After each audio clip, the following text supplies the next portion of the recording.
Okay, today I'm going to walk through a tool called FIRM-AFL, which is about finding vulnerabilities in Internet of Things firmware using fuzzing. Firmware is basically the software baked into devices like routers, cameras, and smart plugs, the stuff that makes the device function and talk on the network. The reason this matters is that Internet of Things devices are everywhere. They often don't get updated, and one bug can be enough to compromise thousands of devices at once. The big idea of this paper is can we take one of the best fuzzing styles we have, fast coverage guided fuzzing, and make it work on real Internet of Things firmware where it usually breaks?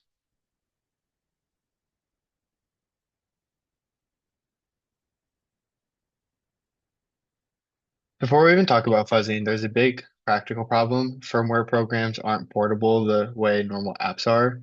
If I fuzz a normal Linux program, I can run it on my machine and it behaves predictably. Firmware programs often expect a very specific environment, device files, special drivers, weird file system layouts, or hardware behavior. So if you just extract a firmware binary and try to run it on a normal Linux process, it might crash immediately or behave differently than it would on a real device. So the first challenge is simply how do we run firmware software in a way that's realistic enough to find real bugs?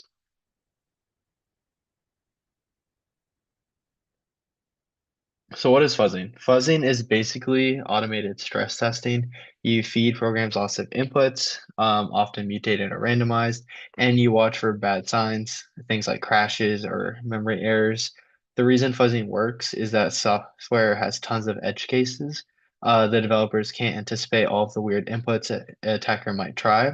Fuzzing is a way to explore those edge cases at scale, but fuzzing only works well when you can run the program over and over again very quickly.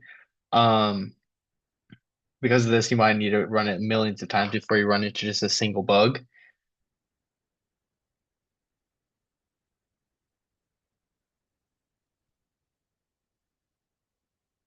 So um, one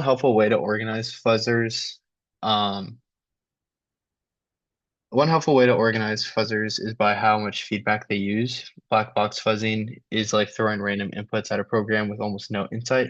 It can work, but it often wastes time repeating the same behavior. White box fuzzing uses deep analysis like symbolic execution. It can be powerful, but it's often expensive and slow. And then gray box fuzzing sits in the middle. It uses lightweight feedback, usually code coverage to guide mutations.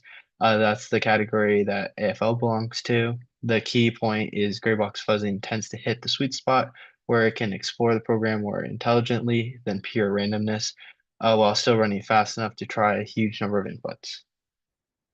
AFL, the fuzzer, this the AFL is the fuzzer that this paper kind of built on. It follows a really intuitive rule: keep the inputs that make the program do something new. Internally, AFL tracks coverage, like which branches or code paths were executed. If a mutated input causes a program to execute a path that it hasn't seen before, that input becomes a new seed that AFL keeps and mutates further. This is why AFL is so effective. Instead of blindly mutating forever, it gradually builds a library of interesting inputs that push deeper into the program. AFL can also fuzz binaries without source code by instrumenting them through QEMU, which is important because firmware is often proprietary. And audience question, if a fuzzer only kept inputs that cause crashes, what would it miss compared to keeping inputs that increase coverage?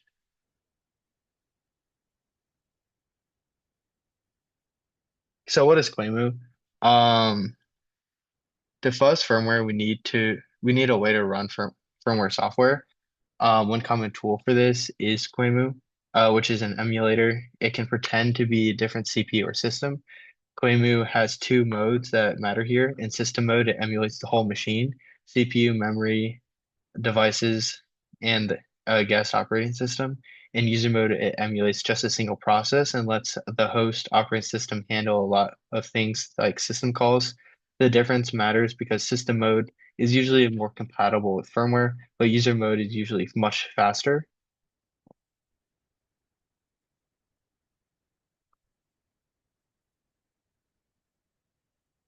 So here's the fundamental problem with this paper solves. If you run firmware in full system emulation, you're closer to the real device environment, so the program is more likely to work, which is great, but system emulation is slower and fuzzy needs massive repetition. If you run a firmware in user mode emulation, it's fast enough for AFL style fuzzing, but firmware programs often won't work correctly because the environment doesn't match what they expect. So you end up stuck. Either you can run it correctly but slowly, or you can run it fast but incorrectly. The whole paper is basically a clever way to get most of the correctness of system mode while achieving near user mode throughput. To appreciate why this is hard, it helps to know why system mode emulation is slower. System mode has to do expensive work to mimic how the real operating system manages memory, including virtual address translation through something like a software MMU. It also limits certain optimizations that make user mode fast, and it has to emulate a fuller system call and device stack. The paper shows this overhead adds up roughly in order of magnitude slowdown in their evaluation compared to user mode. If you're if you're fuzzing, that slowdown means you may need 10 times more compute or 10 times more to find the same bug. So now we get to the main idea, um, augmented process simulation. Think of it like this. We keep a full system mode virtual machine around so we have a correct firmware environment, but we don't want to pay the system mode cost for every single instruction. So we run the target program in user mode most of the time for speed. Then only when something happens that the user mode can't handle correctly, like a missing memory mapping or a firmware sensitive system call, we temporarily jump to into system mode, let the real firmware operating system handle it, and then jump back into user mode. So we're using system mode as a correctness oracle while keeping the bulk of execution on the fast path.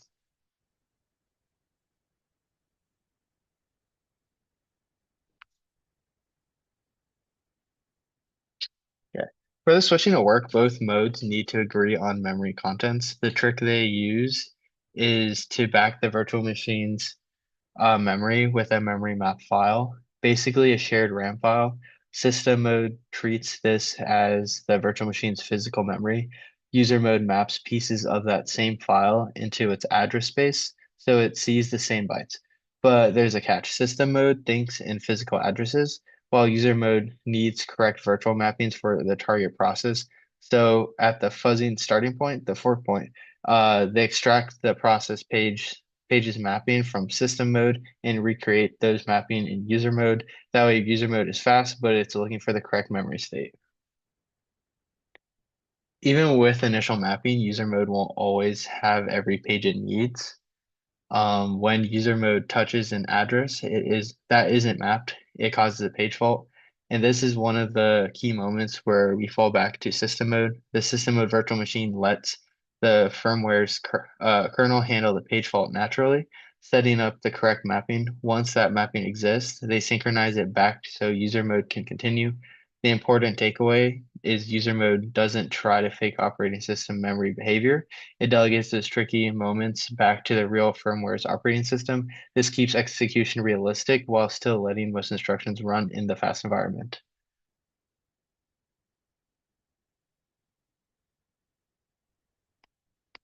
The next tricky point is system calls, like file operations, networking, or interacting with device interfaces. If user mode always sent system calls to the host operating system, behavior might diverge from how the firmware behaves on the real device. So the safe approach is to redirect system calls into system mode so the firmware's own kernel handles them.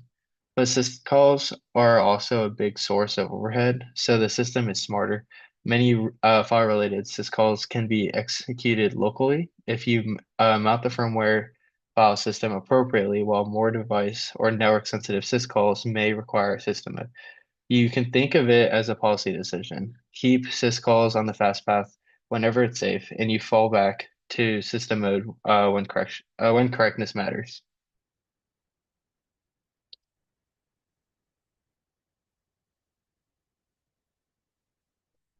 At this point, we have an execution approach, but the goal is fuzzing. So the next section shows how to plug this into AFL's workflow. AFL has a structure where it reaches a stable program state, then repeatedly runs mutated inputs from that state using a fork server mechanism. Um, Firm AML, Firm AFL keeps AFL's core logic, coverage guidance, seed queue, mutation strategies, and changes the underlying execution engine so that firmware programs can run in a realistic environment without losing speed. This is important because it means the contribution isn't a brand new fuzzing algorithm. It's enabling a proven fuzzing approach to work in a domain where it normally fails.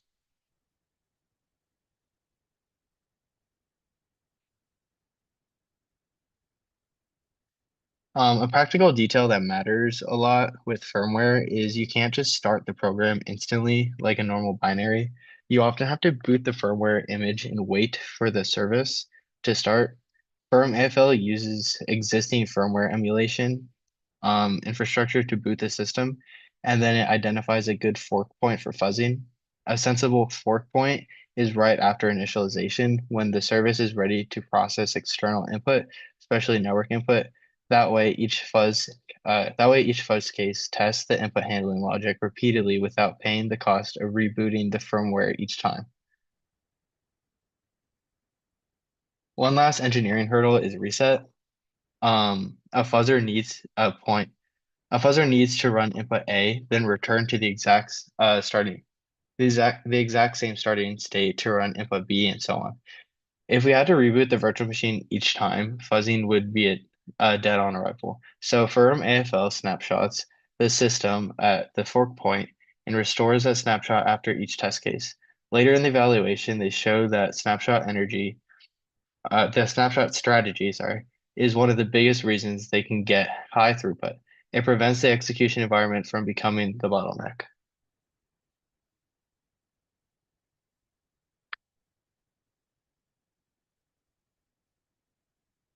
So, how do we judge whether this works? There are three questions you want answered. First, does the program behave as if it's running in the real firmware environment? Meaning, do we keep correctness? Second, does the hybrid approach actually recover most of the speed of user mode emulation? And third, does the speed translate into real vulnerability discovery, like finding crashes, faster or finding previously unknown bugs. Their throughput results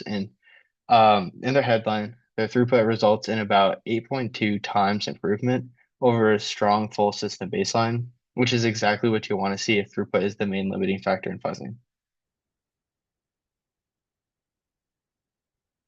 So the results line up with the intuition of their design.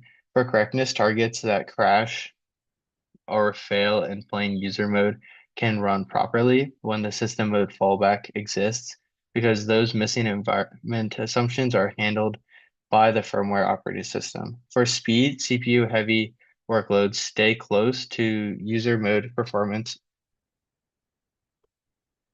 because most instructions never trigger the expensive fallback. When syscalls need redirection, especially network-related ones, you pay extra, but the system still tends to outperform full system emulation because it avoids doing full system translation for every instruction.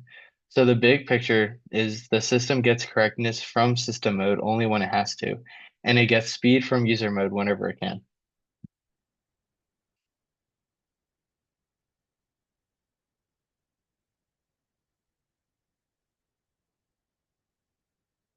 The final proof is whether it finds bugs. They run the system against real firmware services with known exploits and measure how long it takes to trigger crashes. The general pattern is what you'd expect. When you can execute more test cases per second and still run the program realistically, you tend to reach the crashing behavior faster. They also report discovering a couple of previously unknown buffer overflows during their experiments, but would be examples of zero-day attacks, which supports the idea that this isn't just speeding up benchmarks. It can actually uncover real issues in firmware. The key lesson for us is that fuzzing effectiveness is often limited less by how clever the mutations are and more by whether you can run the target at high speeds without breaking realism.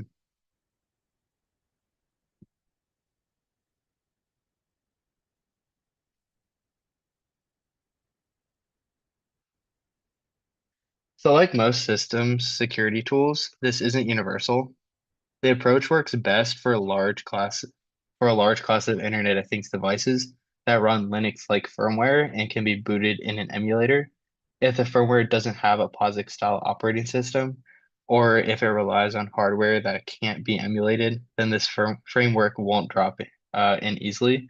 They point out that supporting non-POSIX firmware would require a different compatibility layer. Basically, you need a way to run that code inside something that looks like a process with syscalls and memory mappings, and that would be a much harder problem.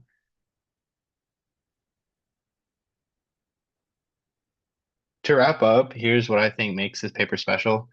It's not that they created a brand new fuzzing algorithm. It's more that they engineered an execution environment that makes a proven technique of AFL style Greybox fuzzing actually work on firmware where it usually fails.